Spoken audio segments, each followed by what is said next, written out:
7 de la mañana, 6 en las Islas Canarias. Sean todos ustedes bienvenidos a Es la Mañana de Federico. Saludos a esta hora de Sara Sanz en nombre del gran equipo que hace posible este programa cada mañana. Recuerden que pronto acaba ya el suplicio, que Federico vuelve mañana 1 de septiembre a las 6 de la mañana en su horario habitual, cuando sean las 5 en Canarias, y con él, pues por supuesto que van a aterrizar todos los tertulianos habituales y también los nuevos que se incorporan, y habrá muchas más sorpresas que les invito por supuesto a descubrir en el arranque de esta 13ª temporada ya de radio. Apuramos el último día del mes de agosto, regreso de los madrugones hoy para la gran mayoría de españoles, y el tiempo hay que decir que no ayuda demasiado, especialmente para nuestros oyentes en la Comunidad Valenciana. Impresionantes las escenas que ayer de nuevo se vivieron allí, lluvias torrenciales, y lo peor, eso es lo que nos dice hoy la agencia de meteorología, está aún por llegar, porque se avecina un episodio de gota fría. No se van a librar tampoco de estas tormentas y lluvias en Castilla-La Mancha, en Cataluña, Aragón y en Castilla y León. Iniciamos una jornada aquí en Madrid con sol predominante. Ahora mismo amanece con 21 grados e iremos subiendo hasta alcanzar los 32. Por primera vez en este mes de agosto, Badajoz supera a Córdoba y es ya la capital de provincia que registra hoy el podio máximo con 35 grados. Y en el contrapunto tenemos hoy a Vitoria con 10 grados.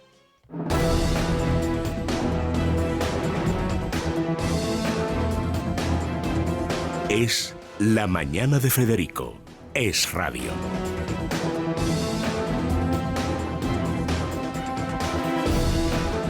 Bueno, y vamos a despedir agosto como prácticamente lo iniciamos, con la subida imparable de los precios en el recibo de la luz, y ya de por sí la vuelta a esa normalidad en este inicio de septiembre, con cuesta arriba se nos hace para muchos, por supuesto, la vuelta al colegio, todos esos gastos extra que vienen en este mes. No quiero pensar cómo lo van a afrontar ustedes que nos escuchan, sabiendo que van a pagar hoy 130 euros el megavatio hora, y lo peor también en este caso, nos anuncian que está por llegar en los meses, evidentemente, donde se tenga que encender la calefacción en los hogares de nuestro país. ¿Y qué ha dicho la responsable de la política energética en nuestro gobierno, la vicepresidenta Teresa Rivera, que, como saben, ayer comparecía por este motivo en el Congreso de los Diputados? Pues bien, ninguna asunción de responsabilidad en primera persona de la comparecencia ayer. Este es un gobierno europeísta y este es un gobierno leal. Vamos a entablar la batalla, el diálogo con nuestros colegas europeos, pero este gobierno jamás va a impulsar la adopción de medidas que sepamos de antemano que son frontalmente contrarias al derecho comunitario, porque, como he dicho antes, esto es lo peor que se puede hacer.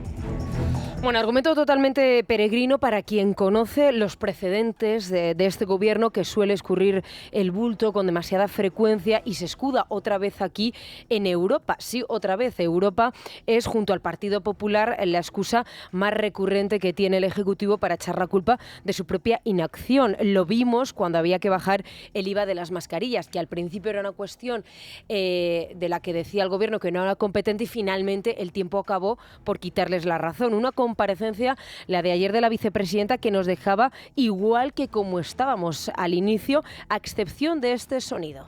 Creo que aquí no se ha mostrado en absoluto ninguna empatía social. Y quiero dejar claro también una cosa. Aunque suene a broma, la empatía social cotiza en bolsa. Bueno, hablaba Teresa Rivera de tener empatía. Para empatía, la poca que demostró ayer, sin duda, su compañera en el Consejo de Ministros, Irene Montero, ministra de Igualdad, que ha sido capaz de igualar a España, a nuestro país, con el infierno que viven las mujeres y las niñas en Afganistán.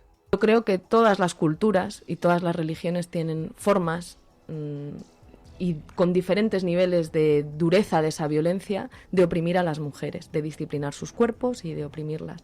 Y eso pasa en Afganistán, y como te decía antes, ¿no? El derecho al acceso al derecho al empleo, a la educación, a la salud, pero también pasa en España, con unas tasas todavía intolerables de asesinatos machistas. Bueno, dice la ministra Montero que se maltrata a las mujeres en todo el mundo y que en eso Afganistán pues no es muy distinto a lo que se vive en este infierno español para las mujeres, según su testimonio. Añade también que no hay que hacer una competición para ver quién es aquí el más machista o el más feminista. Mire, si se trata de hacer una competición de algo, aquí es una competición por decir la mayor salvajada. Y aquí usted, ministra de Igualdad, gana sin duda por goleada.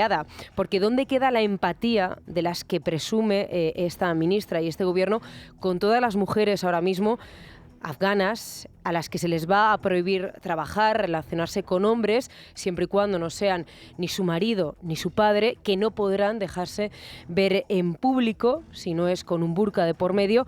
Y ya no hablamos de estudiar en un colegio o incluso de ser exploradas por un médico. Esto es lo que establece ahora mismo el terror talibán, es lo que establece esa ley islámica. Afganistán sigue siendo un día más el foco de todas las miradas, especialmente hoy, 31 de agosto, que es cuando concluye esa fecha marcada por los Estados Unidos. Ya no queda ahora mismo ningún militar estadounidense sobre el terreno.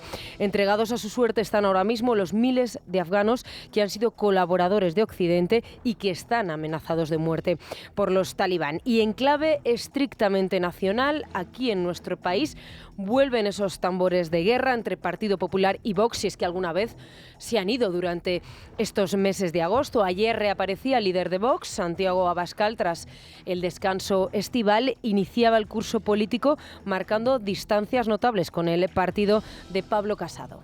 Tendrá que ser el Partido Popular el que diga cómo va a concurrir a las siguientes elecciones y en quién pretende apoyarse en caso de que las gane. Pero lo que tienen que saber los españoles que nos voten es que a nosotros no nos votan para un simple relevo en el gobierno.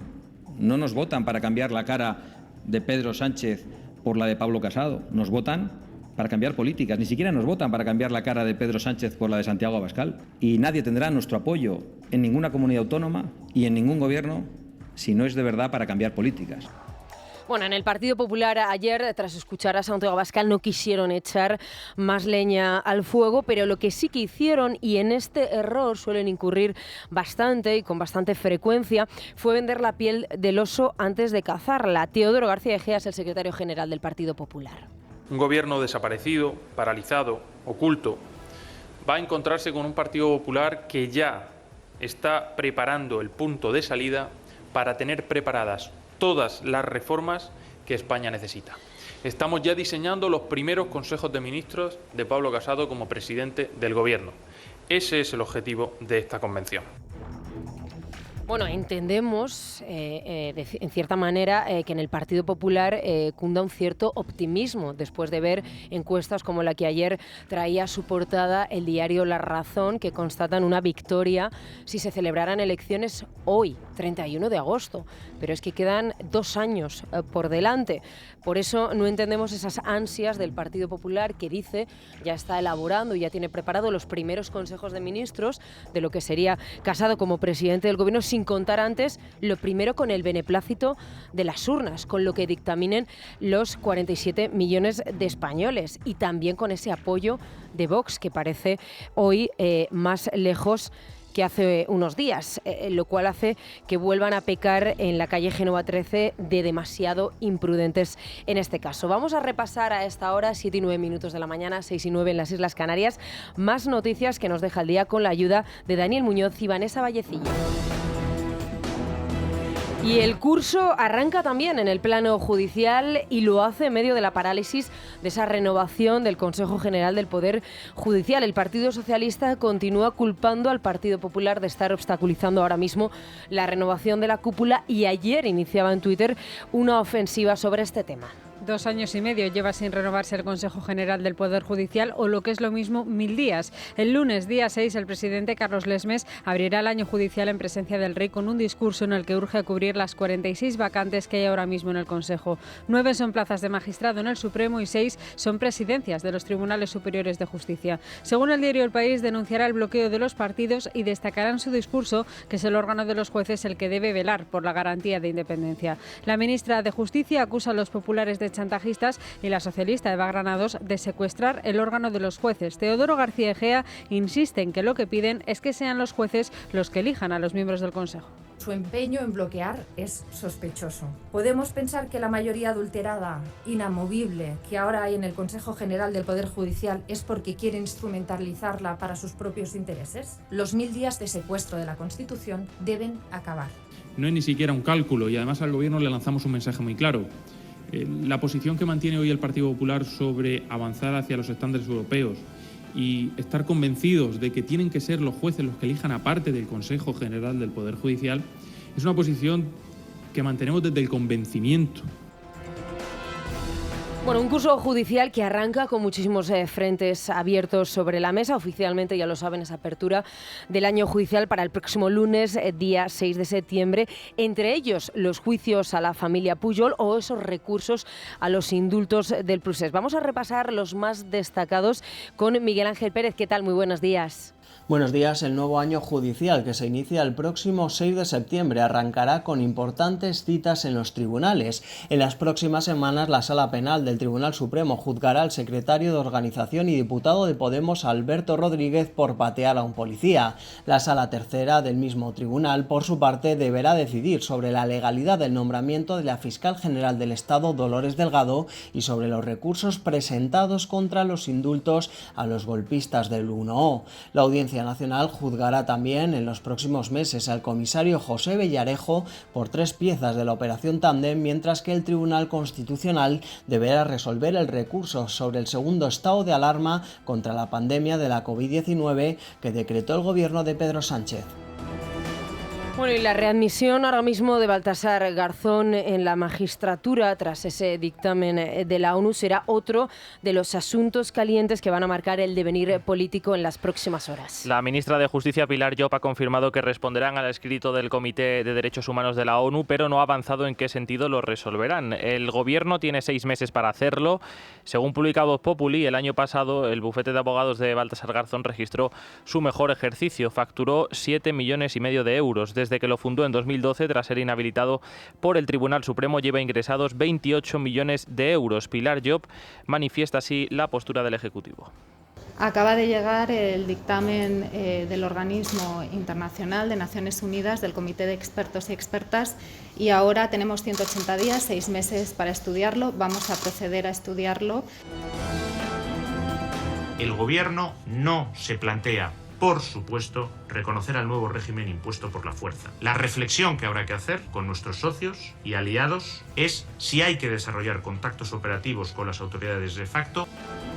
Bueno, y este es el plan de España que tiene ahora mismo para Afganistán, es en esta nueva era tras la retirada definitiva de las tropas de Estados Unidos allí, que presentaba ayer el ministro de Asuntos Exteriores en el Congreso de los Diputados. El país permanece ahora mismo bajo el control absoluto de los talibán, una vez que Washington ha completado esa retirada esta pasada noche. José Manuel Álvarez ha evitado con esta intervención a petición propia en la Cámara Baja la comparecencia de Pedro Sánchez solicitada por la oposición. El ministro comparte la visión de Macron o Borrell y cree que será necesario negociar con los talibán para continuar evacuando afganos que han trabajado con España sobre el terreno en los últimos años. Desde la oposición, Partido Popular y Ciudadanos continúan reprochando al gobierno que se apropie de la misión de rescate. Vox, por su parte, pide que los países cercanos a Afganistán acojan a los refugiados. La misión de repatriación ha sido un éxito, sí, pero la gestión de la crisis de Afganistán no. Porque hay una gran diferencia. La primera dependía de unos magníficos servidores públicos, de policías, militares y diplomáticos, que incluso cesados optaron por servir con excelencia. Y la segunda dependía de un gobierno que, negándose a volver de vacaciones, se apuntó los tantos que lucharon otros. Echamos de menos y nosotros volvemos a solicitar la comparecencia del presidente, porque creo que debe venir y dar la cara, como lo han hecho otros presidentes, incluso durante la crisis, porque sí que se puede hacer. España necesita recobrar credibilidad internacional, abandonar la frivolidad, asumir con realismo y responsabilidad nuestro papel en el mundo. Y la receta para volver a ser respetados no puede ser colgar el cartel de Welcome Refugees que los demás no quieren colgar. Bueno, y es que evidentemente todos recordamos, aparte de ese famoso cartel respecto a los inmigrantes que vinieron en la crisis de Siria del año 2015 y de esa presión migratoria que todavía ahora mismo estamos pagando a algunos países europeos las consecuencias de esa posición y de ese buenismo que hubo en aquellos momentos. Hablamos ahora y cambiamos absolutamente de tercio, nos centramos en la evolución de la pandemia, en esta quinta ola. Ahora mismo es positiva, a las puertas del inicio de curso escolar inminente ya, aunque con alguna medida de última hora de algunas de las comunidades autónomas que sin duda han sido controvertidas. Y es que el gobierno catalán ha aprobado que los alumnos vacunados con pauta completa no tengan que hacer cuarentena, aunque hayan mantenido contacto estrecho con un infectado. El Ejecutivo justifica esta medida para aumentar la presencialidad en las aulas. José González Cambray es el consejero de Salud. El Departamento de Salud emplaza a que los alumnos con la pauta completa no haga falta que se cuarentenen, y en ese sentido eso nos va a afectar a los institutos muy positivamente, porque habrán muchísimos alumnos que con la pauta completa, que esperemos que sea lo antes posible, puedan asistir día a día en las clases.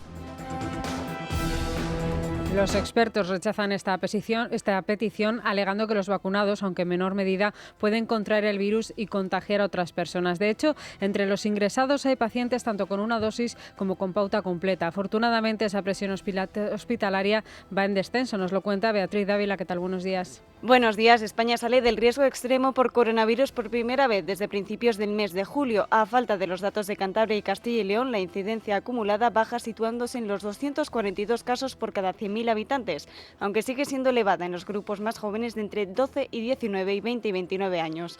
Pese a no haber alcanzado el objetivo marcado por Pedro Sánchez de llegar al 70% de la población inmunizada el pasado 18 de agosto, 8 meses después de que comenzase la campaña de vacunación en nuestro país, apenas el 90% de la población mayor de 40 años ha recibido la pauta completa. Con la vuelta al colegio en ciernes, el presidente de la Junta de Andalucía, Juanma Moreno Bonilla, y el consejero catalán de Salud, José María Argimón, han hecho un llamamiento a avanzar en el proceso de vacunación, sobre todo entre la población más joven. Yo vuelvo a apelar a que tenemos que hacer un esfuerzo todos para vacunarnos, tenemos vacuna suficiente, y rogaría a todos y cada uno de los ciudadanos que todavía han quedado rezagados, especialmente también a aquellos que han pasado la enfermedad hace más de un mes, que se pongan la vacuna, porque es la mejor garantía para ellos y la mejor garantía para el conjunto de Andalucía. Pero no únicamente a la comunidad educativa, hablo de las personas entre 12 y 20 años, pero no únicamente, sino un llamamiento a toda la población,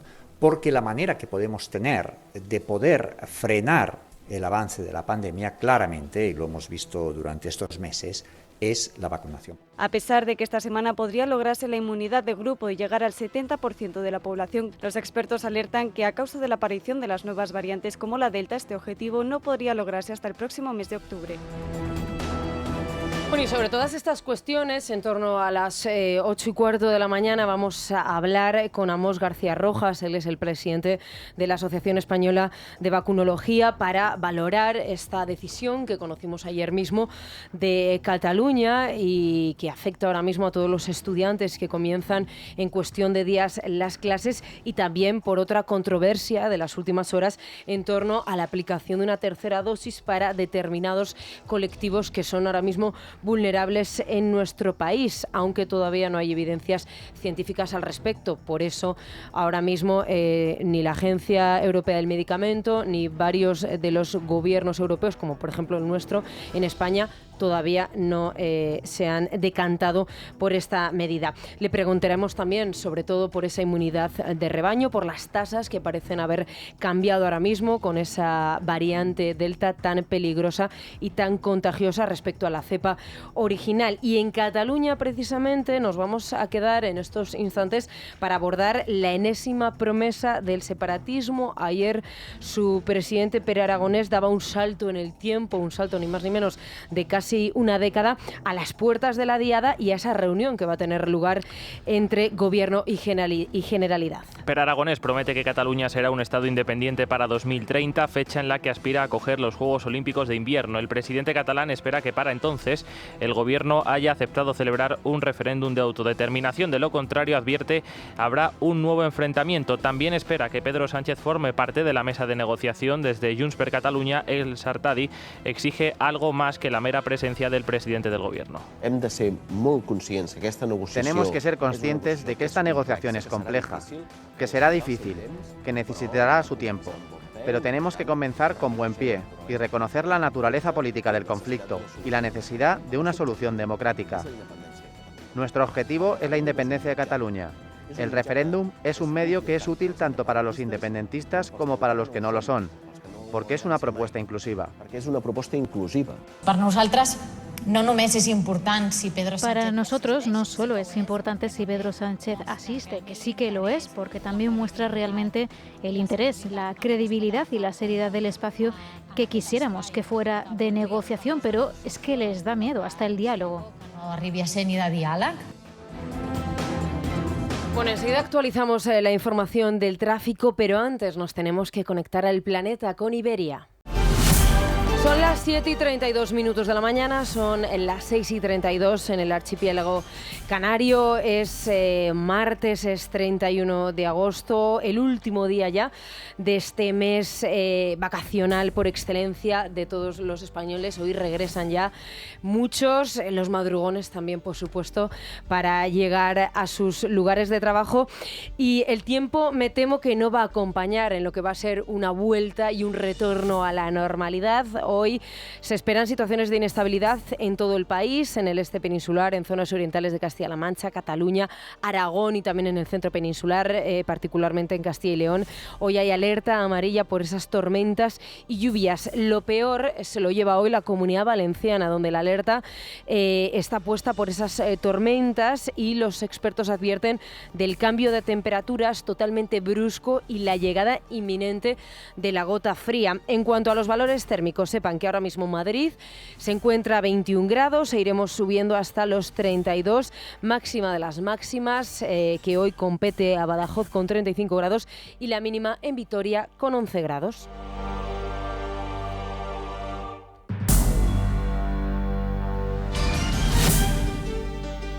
Bueno, llevamos ya más de media hora contándoles lo que ha dado de sí toda la actualidad en nuestro país, la dependencia cada vez más evidente que tiene ahora mismo el gobierno en este segundo inicio, digamos, de legislatura, rehén de sus socios comunistas. Cuenta hoy, a raíz de esto, Voz Populi, una información que responde al más puro sentido común, y es que Moncloa ahora mismo temen en Podemos, un Podemos que se sitúa especialmente como oposición a medida que se acercan esas elecciones presidenciales y ahora que tienen al ex vicepresidente Pablo Iglesias de ariete en varios medios de comunicación. Ayer se anunciaba también el ingreso de Iglesias como tertuliano en la cadena SER, y es que la dependencia de estos comunistas también se evidencia sobre todo en cuestiones que afectan a Iberoamérica.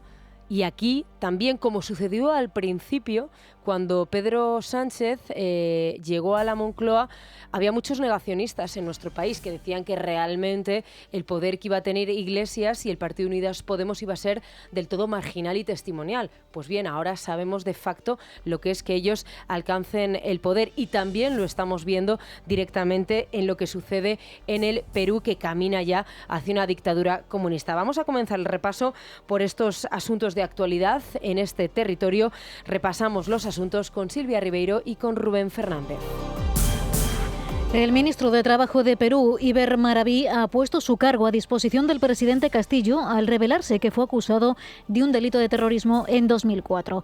Los atestados policiales conocidos en las últimas horas se han sumado a las informaciones que le relacionaban con varios atentados perpetrados por Sendero Luminoso en los años 80. Ahora queda por ver si Castillo acepta la renuncia del titular de Trabajo. Por el momento no hay confirmación oficial.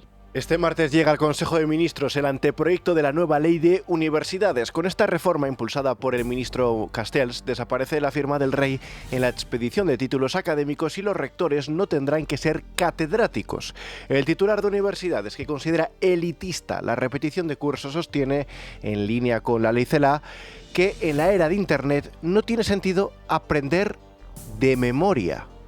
Como criterio general, con mi experiencia de décadas de enseñante, yo creo que el componente memorístico de la educación tiene cada vez menos sentido, entre otras cosas porque la información está toda en Internet. Mañana miércoles será el turno de la patronal y los sindicatos convocados por el Gobierno para abordar la subida del salario mínimo interprofesional, que está actualmente en 950 euros mensuales en 14 pagas. El grupo de expertos consultado por Moncloa recomienda que se eleve hasta una horquilla de entre 1.012 y 1.047 euros, también en 14 pagas de aquí a 2023. En la reunión también se va a abordar una posible nueva prórroga de los ERTE que finalizan en principio el 30 de septiembre. La titular de Industria, Comercio y Turismo, Reyes Maroto, es partidaria de esta medida. El Gobierno siempre ha sido sensible con este tema, está en la agenda y espero que muy pronto pues los dos ministros competentes se sienten en la mesa de diálogo social para plantear estas y todas aquellas medidas que sean necesarias para apoyar a un sector que es clave, que es palanca de la recuperación económica. La princesa Leonor ha pasado su primera noche en el internado de Gales, donde estudiará los próximos meses. La heredera al trono se despidió de sus padres y de su hermana en la T4 de Baraja, según las fotos distribuidas por la Casa Real. La princesa de Asturias compartirá colegio con la hija mediana de los reyes, Guillermo y Máxima de Holanda. Hoy les anuncio que hemos registrado en el Congreso de los Diputados una propuesta, una PNL, para exigir al Gobierno de España que evite, que impida ese homenaje al asesino terrorista Parot que se prevé para el 18 de septiembre. No hay excusas. El Gobierno tiene tiempo de sobra para impedirlo y para evitarlo.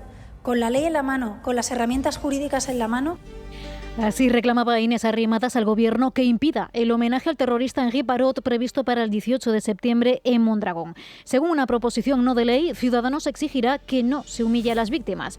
Mientras, la justicia francesa decidirá en las próximas horas sobre Josu Ternera. La Fiscalía pide 5 años de cárcel para el terrorista. Este es uno de los 2 juicios que tiene pendientes el etarra.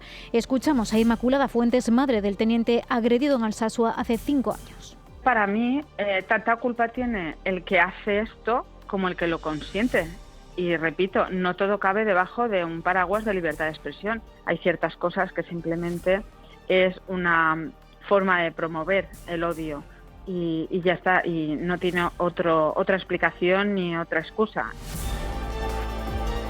El gobierno asturiano vendió la única obra de arte de Francisco Goya que hay en el Principado, saltándose varios puntos de los estatutos de la Fundación Sergas Fajalde, donde estaba expuesto y por debajo de su precio de mercado. Según publica ABC, el ejecutivo Adrián Barbón no tiene un inventario actualizado del palacete de Cudillero, Quinta de Selgas, donde estaba el cuadro. La Fundación llegó a sacar el Goya de su dotación fundacional para poder venderlo. La Audiencia Nacional ha rechazado las alegaciones presentadas por el Ministerio de Interior y ha acordado seguir investigando la causa de las repatriaciones de menores en Ceuta. El juez se niega a archivar el caso y ha dado 8 días a la ONG que denunció a Marlaska para presentar una demanda formal contra Interior por desentenderse de las competencias de este caso. Bueno, y acabamos mirando ahora mismo a los Estados Unidos. Allí tratan de lidiar con un huracán de categoría 4, 16 años después del Katrina. El huracán Ida ha tocado tierra con vientos de hasta 240 km por hora en las costas de Luisiana y ha provocado la muerte de al menos una persona por la caída de un árbol. En las últimas horas se ha rebajado a tormenta tropical, pero ha provocado graves daños de infraestructuras y ha dejado ya 1 millón de personas sin electricidad. El presidente del país, Joe Biden, ha declarado que el fenómeno es potencialmente mortal. Bueno, vamos a hacer una breve pausa y ya conocemos los principales asuntos de actualidad económica. Es la mañana de Federico. Bueno, un buen seguro, Silvia Ribeiro, es determinante para protegernos de cualquier infortunio que podemos tener en las carreteras. Ya sabes. Y tenemos bastantes, además. Tenemos bastantes. Ya es un clásico que me suelo dejar las luces encendidas y me quedo sin batería. Pero como he aprendido, me fui a la Mutua y me lo solucionan enseguida, este verano pude ayudar a una persona que le ocurrió lo mismo que a mí. Se dejó puestas las luces, los warning, como se suele llamar, y se quedó sin batería. Así que lo que hice fue darle este número de teléfono, el 91 555 5555. Le van a garantizar una bajada en el precio del seguro, sea cual sea, y además en nada, en poquísimo tiempo, en menos de 6 minutos. Recuerden, 91 555 5555. Esto es muy fácil, Sara. Esto es la Mutua. Sí, recomendación que hacemos extensible a toda nuestra audiencia. Muchísimas gracias. Silvia, y ahora ya vamos a ir con los principales asuntos en materia económica. Por eso ya tengo aquí en el estudio a Luis Fernando Quintero. Bienvenido, muy buenos días. Buenos días, Sara, ¿qué tal? Bueno, a ver, supongo que la luz, ¿no?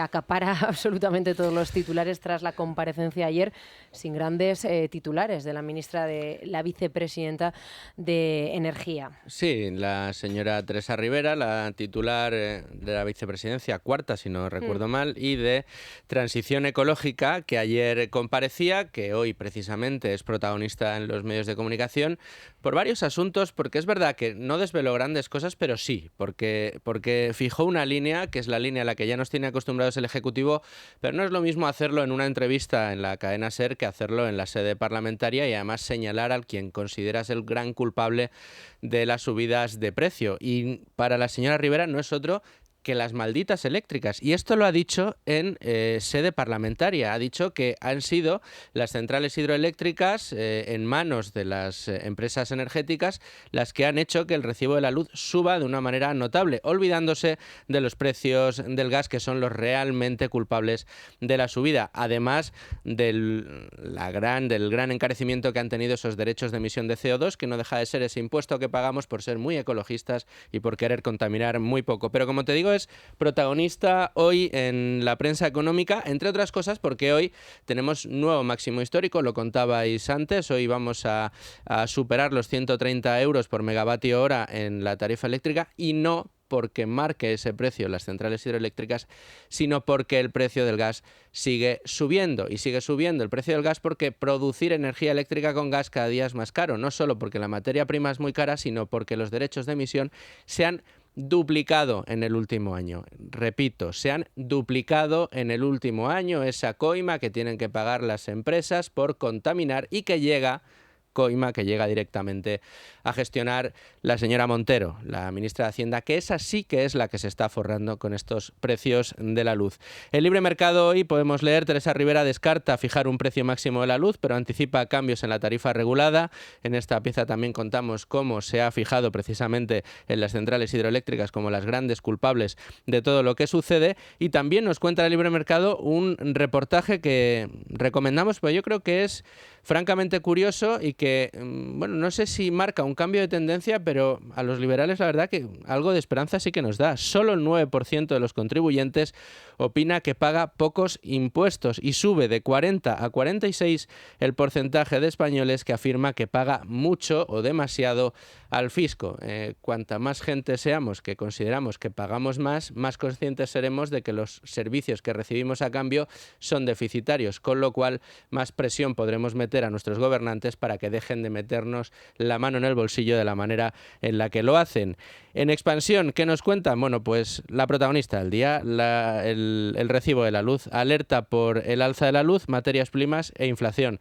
Ayer en Libre Mercado también contábamos cómo estaba subiendo mucho la inflación, cómo estaba creciendo la tendencia alcista de los precios, y no únicamente por el recibo de la luz. Son muchas las materias primas que, amén de lo que suceda con el gas, están subiendo mucho el precio. Si uno mira, por ejemplo, la curva de futuros de la bobina de acero, que es fundamental para la industria pesada, lleva una curva alcista brutal, nunca vista en los últimos 10 años, y no tiene que ver precisamente con los precios del gas. Es decir, tenemos unas tensiones inflacionarias en el mercado que parecen que pueden llegar a estructurarse. Alerta, como digo, en Expansión por el alza de la luz, materias primas e inflación. De hecho, ya empresas como Nestlé, Ebro, Pepsi, Danone, Heineken o Procter & Gamble, empresas que a todos nos suenan y todos conocemos, alertan del efecto de la subida de precios. Que al final acabará repercutiendo en lo que paga el consumidor.